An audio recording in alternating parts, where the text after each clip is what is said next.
আমার নাম মোহাম্মদ নৌশাদ, আমি এইচএসসি 24 পেজের একজন শিক্ষার্থী।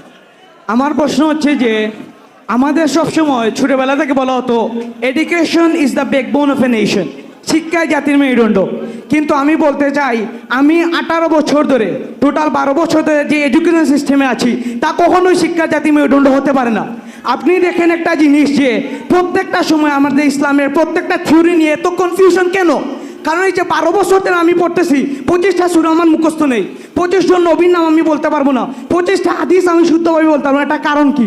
কারণ হচ্ছে গিয়ে এই যে আমাদের, তো আমি চাই এখন যেহেতু আমাদের সংস্কারের সময় এসেছে, আপনাদের যেহেতু ইসলামের অনেক জ্ঞান আছে, তাই আপনারা শিশু থেকে মাস্টার পর্যন্ত এমন একটা শিক্ষানীতি আমাদেরকে প্রণয়ন করেন, যার সাথে একই সাথে আমি যেন শাস্ত্রে থেকে ইঞ্জিনিয়ার হিসেবে বের হতে পারি, একই সাথে আপনার মতো একজন বক্তাও হতে পারি, যাতে হাজার হাজার মানুষকে অনুপ্রাণিত করতে পারি।